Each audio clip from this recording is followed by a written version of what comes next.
Recently, Princess of Pahlavi put out a very powerful video calling out European politicians and journalists and their lack of care for the Iranian people's fight against the Islamic Republic and their continued appeasement of the Islamic Republic. But there was a part of this video that I want to talk about right now. There was one thing that Princess of Pahlavi mentioned in the video regarding this member of parliament. When he was in Germany, there was a member of parliament that told Princess of Pahlavi that the Iranian people are not ready for democracy. One member of parliament even told me they didn't think Iranians were ready for democracy.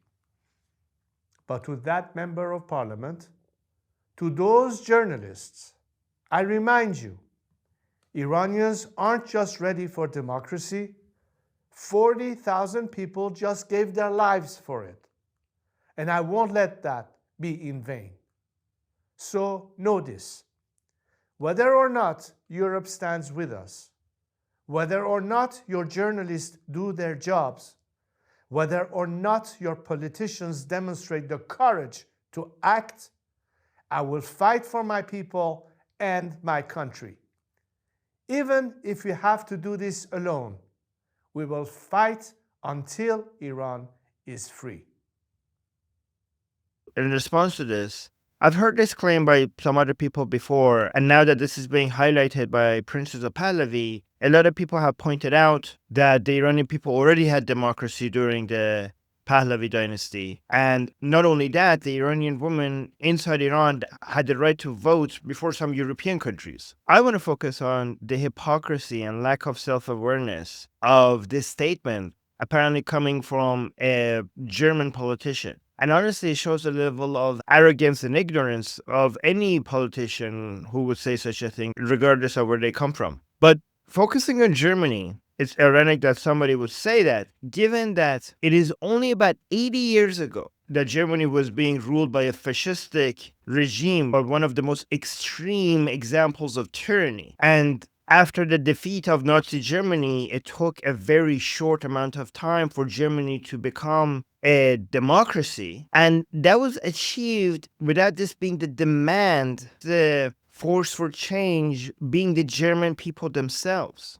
The fall of Nazi Germany didn't happen because a massive uprising from within Germany. There wasn't a revolution for democracy. Please understand, this is not me speaking against the German people today. Unlike their politicians and journalists, I know many German people who sympathize with the Iranian people and many other who support them. But back then, I know there were some people within Germany who wanted to fight against Nazi Germany, but there wasn't a giant movement. There wasn't a major attempt to bring down fascism. There was Nazi Germany fell because the Americans and the British defeated them. The change came from outside. And yet Germany became a democracy. Not only that, a huge portion of the German people supported Nazi Germany, and a huge portion of them continued to support Hitler after the fall of Nazi Germany. So this was the mentality, this was the philosophy, this was the values of a major part of Germany. And yet out of that, we got democracy. I think the reason why this member of parliament thinks that Iranians are not ready for democracy is because they're Middle Eastern. And it's interesting because you have Europeans who have supported fascism, who didn't do an uprising for democracy. Democracy was brought to them by Americans, by the Marshall Plan, and democracy was forced upon them. And apparently because they're European, they are ready for democracy. But the Iranian people who have already had democracy, who have bled for democracy, who are fighting for democracy, who are shouting to the whole world that we want democracy, who every scientific poll of them shows that they want democracy. Not only they want democracy, they want secularism, they want equal individual rights. Their culture and their values show that they want democracy. But because they're Middle Eastern, you assume that they don't want democracy. Maybe because democracy didn't work out for other countries in the region, because it was not compatible with the values within society. So they judge Iran based on the values in some other countries in the region. And putting it side by side and comparing them shows how ridiculous this is. You had millions of Iranian people coming out into the streets, sacrificing, risking their lives, and tens of thousands of them sacrificing their lives for democracy, looking at that and saying that they're not ready for democracy, while being in a country where a major part of them supported fascism and only became a democracy because this was forced on them because they were defeated. They were ready for democracy. We don't even have to theorize. We saw that they become a democracy. It just shows how very little these people think of Iranians and the reason for why it's so easy for them to dismiss them and belittle their fight for liberty. The way that I imagine it is that people like this thinking like, oh, it's so cute that you think you could have democracy. Look at you trying to make your country democratic. You don't understand that you're Middle Eastern. You don't understand that tyranny is all you get. Democracy is for Europe. Again, a lot of people at this point will point out that if you want to actually look at the philosophies that came out of these regions, it was from Iran that we had the Cyrus's cylinder, which many people refer to as the first declaration of human rights. And it was from Greek philosophy that we had philosopher kings and the idea that certain people are inherently supposed to not be involved in politics and only the elite get to decide. Even if you want to go far back in ancient times, it is from Iran that you got Cyrus's cylinder, where so many people refer to it as the first declaration of human rights, showing tolerance, showing acceptance of the way people want to live. But you have from Greek philosophy, you have the idea of philosopher kings, the idea that many people are inherently not supposed to be political, the idea that it's the elite that need to make the decision for the rest of society. While from Persian philosophy, you have the idea of freeing people, freeing slaves, liberating people, allowing to make their own decision, determine their own destiny, not to the point where Cyrus actually freed many people, including the Jews. And not only he freed them, he actually supported them and he helped them rebuild their temples instead of trying to force the values of the Persian Empire on them. He allowed them to have their own religion, their own way of life, rebuild their temples.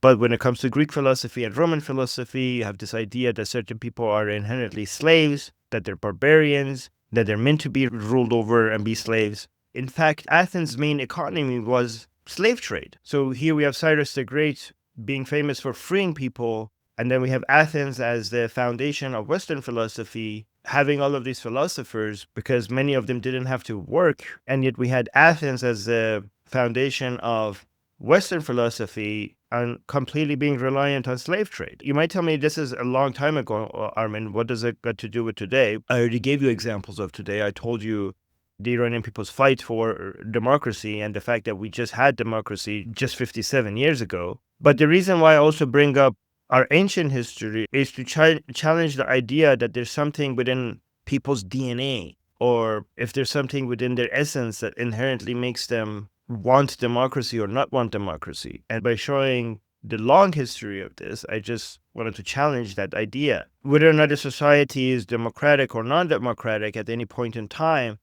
is not just dependent on the values of the people within that society. There are geographical reasons, there are economic reasons, there are other powers beyond your borders that causes the political structure of your country to go in one direction or another. The values within the society are obviously important and it has an influence, and we don't want to completely dismiss the responsibility of the Iranian people for us being where we are right now, but we have to fight against this dangerous idea that there are certain people that is society that is calling, that has signaled in every way possible that they want democracy and that they're fighting for democracy and they're willing to pay a price for democracy, to come out and say they're not ready for democracy. There's something fundamentally wrong with these people that makes them incapable of becoming a democratic society. I don't know what's going to happen in the near future, but it's very important to remember that big changes can happen very fast.